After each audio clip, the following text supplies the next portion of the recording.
Hello guys, स्वागत है आपका सिटीजन जी चैनल पर। और आज आप देखने वाले हो 2018 में आई एक underrated horror slasher film primal rage, जिसके राइटर और डायरेक्टर हैं पैट्रिक मैगी। बिगफुट का नाम आप सबने सुना ही होगा और उसके ऊपर बनी कई सारी मूवीज भी देखी होंगी, लेकिन ये मूवी थोड़ी अलग है। इसमें ऐसा क्या खास है वो आपको वीडियो देखकर पता चल जाएगा। तो अब ज़्यादा देर ना करते हुए जल्दी से स्टोरी स्टार्ट करते हैं।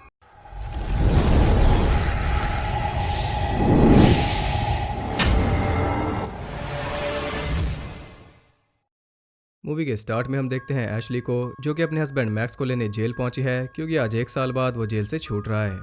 इनका एक बेटा भी है जो कि अभी अपनी नानी के पास है। पहले तो उन दोनों को काफ़ी अजीब लग रहा था, क्योंकि वो काफ़ी टाइम बाद मिले हैं, लेकिन बात करते करते सब ठीक हो जाता है और वो सीधा अपने घर की तरफ बढ़ रहे थे। और रास्ते में वो रुकते हैं गैस स्टेशन पर, जो कि ऐसी मूवीज़ में कंपलसरी है।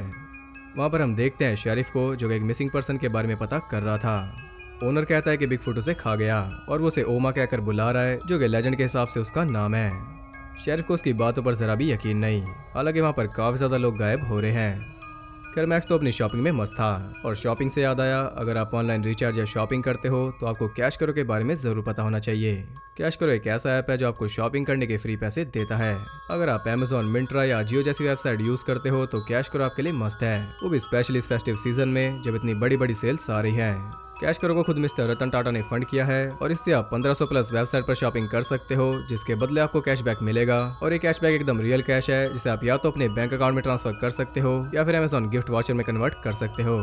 कैश करो को यूज करना एकदम आसान है। बस डिस्क्रिप्शन या पिन कमेंट में दिए गए लिंक से कैश करो को डाउनलोड करो या फिर सीधा प्ले स्टोर या ऐप स्टोर से डाउनलोड करो और साइन अप करते वक्त मेरा कोड CI25 यूज करना, जिससे आपको 25 रुपीज तुरंत मिल जाएंगे। इसके बाद कोई भी वेबसाइट चूज करो, जैसे मैं अमेजॉन कर रहा हूँ। इसके बाद ऑरेंज बटन पर क्लिक करो, इससे आप सीधा उस वेबसाइट पर पहुंच जाओगे। अब जैसे आप नॉर्मली शॉपिंग करते हो वैसे करो और पेमेंट करने के बाद आप कैश करो के माई अर्निंग सेक्शन में अपना कैशबैक चेक कर सकते हो। कैशबैक कंफर्म होने के बाद चाहे तो आप उसे अपने बैंक अकाउंट में ट्रांसफर करो या फिर अमेजॉन गिफ्ट वाउचर में। कैश करो का यूज करके आपको सेल के डिस्काउंट तो मिलेंगे ही, साथ में कैशबैक भी मिलेगा। तो डिस्क्रिप्शन में दिए गए लिंक से कैश करो को डाउनलोड करो ताकि आपको 25 रुपीज एक्स्ट्रा मिल सके। तो वापस आ जाते हैं स्टोरी पर। वो दोनों वहाँ से निकल रहे थे, लेकिन वहाँ पर खड़े कुछ लोग उन्हें परेशान कर रहे थे। ये लोकल हंटर्स हैं, जिनके इरादे क्या हैं वो हम नहीं जानते, लेकिन देखकर तो ऐसा ही लग रहा है कि ये इन्हें नुकसान नहीं पहुँचाएंगे। खैर वो दोनों वहाँ से निकल जाते हैं और मैक्स बियर पी रहा था, इसलिए उन दोनों में बहस हो जाती है, क्योंकि नशे की वजह से ही वो जेल में गया था। इस बहस के चलते एशली का ध्यान रोड पर नहीं था और वो सामने से आ रहे एक आदमी को उड़ा देती है। जल्दी से नीचे उतरकर वो उसके पास जाते हैं और उसकी हालत इतनी ज़्यादा बुरी थी कि वो दोनों ही समझ गए थे कि ये कार से नहीं हुआ, उसकी बॉडी को किसी ने चीर रखा था। वो दोनों भी शौक में थे कि तभी वो दम तोड़ देता है और ये हम देखते हैं कि कोई छुप कर उन्हें देख रहा है। खैर अब ऐश पुलिस को कॉल कर रही थी, लेकिन मैक्स उसे मना करता है, क्योंकि अभी अभी तो वो जेल से आया है और अगर पुलिस आएगी तो वो देखेगी कि ये बियर पी रहा था और इसे फिर से उठाकर ले जाएगी। वो कुछ ज़्यादा ही दिमाग से काम ले रहा है, फिर भी ऐश उसकी नहीं सुनती। वो पुलिस को कॉल कर देती है। तभी कोई इनके ऊपर पत्थर फेंकने लगता है और एक पत्थर लग जाता है मैक्स के सर में, जिस वजह से वो पीछे खाई में लुढ़क कर नदी में गिर गया था। वो बेहोश हो चुका था, इसलिए ऐश भी उसके पीछे पीछे कूद जाती है और टाइम रहते उसने मैक्स को बाहर निकाल लिया। किसी तरह वो उसे होश में लाती है और अब जाकर उसे चैन मिला। उधर हम देखते हैं उस क्रिएचर को जो कि इनके ऊपर पत्थर मार रहा था। वो है ओमा, यानी कि बिगफुट, और वो उनकी कार को भी नीचे धकेल देता है और साथ में उस बॉडी को भी उठाकर ले जाता है। तो इससे आप क्या समझे, ये कोई डम बिगफुट नहीं है जो बस जंगल में घूमता है। ये काफी समझदार शिकारी है, क्योंकि इसने बड़े तरीके से उन दोनों को फंसाया है और अभी उनका शिकार करेगा। इसी ने उस आदमी को उनकी कार के सामने भेजा ताकि वो रुक जाए, और जब वो रुके तो उसने पत्थर बरसाए ताकि वो बेहोश हो जाएं। बेहोश तो वो नहीं हुए, लेकिन अभी भी इसका प्लान कामयाब है, क्योंकि वो इसी के इलाके में है, बड़े आराम से उन्हें पकड़ लेगा। अब मैक्स को ठंड लग रही थी, इसलिए आग जलाकर वो दोनों खुद को गर्म कर रहे थे। इधर शेरिफ ऊपर पहुंच गया था, क्योंकि ऐश ने उसे कॉल की थी, लेकिन वो देखता है कि ना तो वहाँ कोई कार है और ना ही कोई बॉडी। आसपास देखने पर कार तो उसे मिल जाती है, इसलिए वो डेप्यूटी को वहाँ पर बुलाता है ताकि वो कार को निकाल सके। और हम देखते हैं कि ओमा उसे भी देख रहा है। कुछ देर बाद डेप्यूटी वहाँ पर पहुंच जाता है और वो कार को बाहर निकाल लेते हैं। कार में उनकी फोटोज थी, इसलिए वो जानते हैं कि अब उन्हें किसे ढूंढना है। इधर वो दोनों डिसाइड करते हैं कि रात वो ऐसे ही बिताएंगे और सुबह होते ही यहाँ से निकलेंगे। ऐश को थोड़े अजीब सपने भी आते हैं और सुबह वो देखते हैं कि उसके कपड़े गायब थे। खैर अब तो उन्हें निकलना ही है, इसलिए वो ज़्यादा ध्यान नहीं देते और आगे बढ़ जाते हैं। ऐसे ही चलते चलते उन्हें काफ़ी देर हो गई थी और वो अकेले नहीं चल रहे, ओमा उनके साथ साथ है। यहाँ हम देखते हैं कि वो बड़ी अच्छी तरह खुद को कैमोफ्लेज करके छुपा सकता है और यहाँ प्रूव हो जाता है कि ये बेहद समझदार शिकारी है। थोड़ा आगे जाने पर उन्हें कुछ आवाज़ें आती हैं जो कि उन्हीं हंटर्स की थी जो कल उन्हें परेशान कर रहे थे। उनसे मिलना तो वो नहीं चाहते, लेकिन उन्हें हेल्प चाहिए। इस जंगल में भटकना कोई अच्छी बात तो है नहीं, इसलिए ऐश को वहीं पर छुपा कर मैक्स उनके पास जाता है और वो सब वैसा ही बिहेव कर रहे थे जैसा कि वो कल कर रहे थे। मैक्स उनसे फोन या रेडियो मांगता है जो कि उनके पास था, लेकिन वो कहता है कि खराब है, जबकि वो नहीं था। और मैक्स उन्हें फोर्स तो नहीं कर सकता क्योंकि वो सुसाइड होगा। वो उनसे बाहर का रास्ता पूछता है, लेकिन वो ये भी नहीं बताते। वो पूछ रहे हैं उसकी वाइफ के बारे में, जो कि छुपकर ये सब देख रही है, और उसके साथ तोमा भी। वो चुपचाप उसके बाल काट कर ले जाता है। उसे एहसास हो गया था, इसलिए वो भी भागकर बाहर आ जाती है और अब वो उनकी हेल्प करने के लिए तैयार है। वो उन्हें अपने ट्रक तक लेकर जाएंगे, जहाँ से वो पुलिस को बुला सकते हैं। ऐश मैक्स को कहते हैं कि यहाँ पर कोई है, हमें यहाँ से निकलना चाहिए। वो उन्हें कपड़े देते हैं और इसके बाद वहाँ से चल देते हैं। उधर शेरिफ को पता चलता है कि कार को धकेल कर नीचे फेंका गया था और उसके ऊपर पंजों के निशान भी थे। अब तो शेरिफ को भी डाउट हो रहा है। डेप्यूटी उसे एक मिस्टीरियस वुमन के पास जाने के लिए कहता है, जो कि कई सालों से जिंदा है और वो इंसान नहीं है। शायद वो उसे ओमा के बारे में बता सके।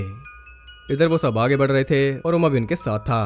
तभी अचानक एक जगह पर रुककर वो सब उन्हें घेर लेते हैं। अब उनका बिहेवियर और ज्यादा अजीब हो गया था और यहाँ पर एक आदमी अपना ही भांडा फोड़ देता है, ये बताकर कि रेडियो काम कर रहा है।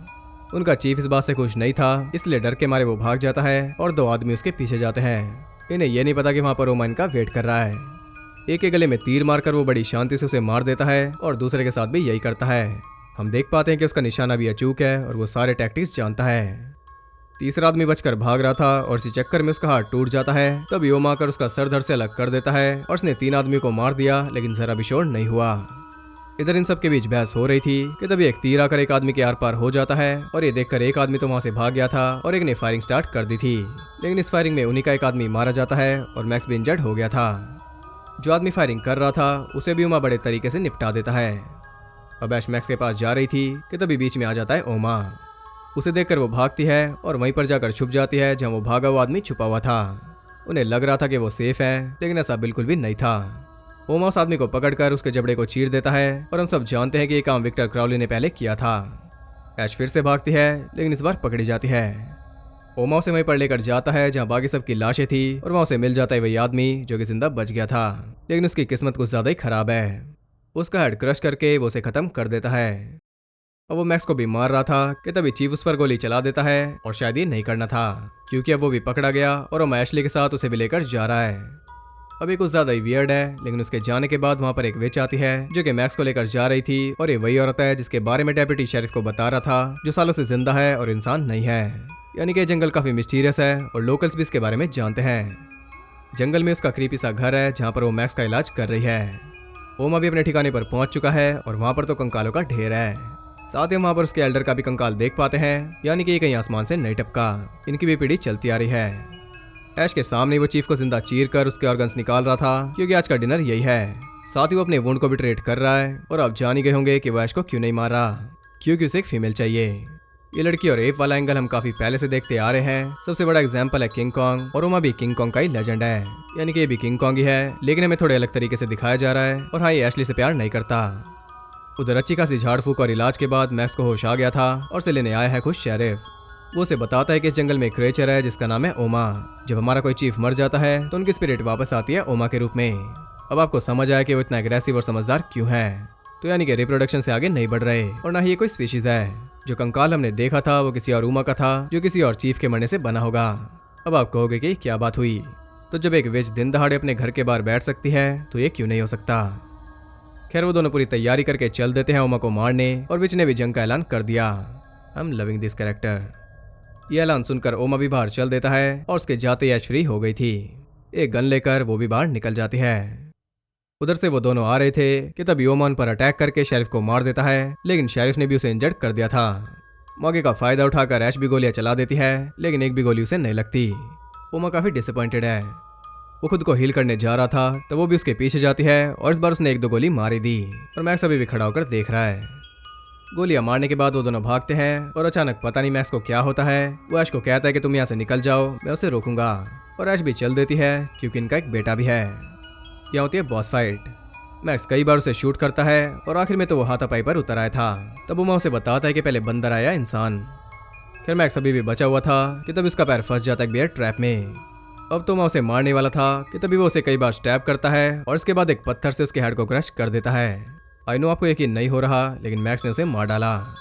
उधर ऐश भी रोड तक पहुंच चुकी थी और इस मूवी की हैप्पी एंडिंग होने जा रही है, लेकिन अफसोस होगी नहीं, क्योंकि उधर मैक्स को किसी ने मार दिया था और वो है ढेर सारे ओमास, उनका पूरा कबीला।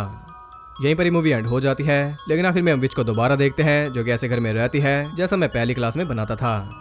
तो मूवी काफी लो बजट है, लेकिन कहीं से भी लो नहीं लगती। इसमें बहुत ही ज्यादा एक्शन और गोर है, वो भी एकदम टॉप नॉच, जो कि अच्छी खासी स्लैशर में भी नहीं होता। एक भी किल चीप नहीं लगती और एंड में एक ट्विस्ट भी दिया गया ताकि इसका सीक्वल आ सके, और आप जानकर खुश होंगे कि सीक्वल आने भी वाला था, लेकिन आप जानकर दुखी होंगे कि वो कैंसिल हो चुका है। जी हाँ, बैड न्यूज। अब बात करते हैं मेन चीज की, जो कि है ओमा। Most of the creature films में यही होता है कि क्रिएचर असली नहीं लगता, वो हमें कन्विंस नहीं कर पाता बल्कि हमें हंसा देता है, लेकिन इसमें ऐसा नहीं था। क्रिएचर एकदम डरावना था और बहुत ही अच्छी तरह से दिखाया गया। लगता है कि सच में कोई आदमखोर बिगफुट है, ऐसा नहीं लगता कि कोई चीप सा मंकी सूट पहना है। ओमा के साथ साथ विच के ऊपर भी ध्यान दिया गया था, दोनों ही ऐसे लगते हैं जैसे किताबों में से निकल आए और ये कोई फेरी टेल चल रही है। बहुत अच्छा होता अगर हम इसका सीक्वल देख पाते, क्योंकि ऐसे और भी क्रिएचर्स हम देखना चाहते हैं, जैसे कि एप की जगह और एनिमल्स, जैसे कि वुल्फ या बियर, या फिर बर्ड्स जैसे कि आउल या वल्चर। पूरा जंगल ऐसे क्रिएचर से भरा हो, पावर रेंजर्स को भी फेल कर दे। ये वाला कॉन्ग यानी कि ओमा एक अच्छा खासा हॉरर आइकन बन सकता है, क्योंकि इसके अंदर बहुत सारी खूबियां हैं और बेरहम तो ये है ही, लेकिन बजट की मार ऐसे कई आइकन को खा चुकी है। खैर आप बताइए आपको ये मूवी कैसी लगी। अगर आपको वीडियो पसंद आई तो उसे एक लाइक जरूर करना, और ऐसी और इंटरेस्टिंग वीडियोस देखते रहने के लिए चैनल को सब्सक्राइब करके बेल नोटिफिकेशन कॉल पर सेट कर लो, ताकि नोटिफिकेशन भी विच की तरह आपको उठाकर ले जाए। और ज़्यादा कनेक्टेड रहने के लिए मुझे इंस्टाग्राम पर फॉलो कर सकते हो, वहाँ आपको बहुत कुछ जानने के लिए मिल जाएगा। और गाइस, कैश करो एक ऑल इन वन ऐप है जो आपको लिटरली शॉपिंग करने के फ्री पैसे दे रही है, तो इस फेस्टिव सीजन में इसका पूरा फायदा उठाओ। डिस्क्रिप्शन में दी गई लिंक से कैश करो को डाउनलोड करो, और अगर प्ले स्टोर से करते हो तो मेरा कोड CI25 यूज करना मत भूलना, इससे आपको तुरंत ही 25 रुपीज मिल जाएंगे, तो ट्राई जरूर करना। तो मैं मिलता हूँ आपसे अगली वीडियो में, तब तक के लिए सबको बाय।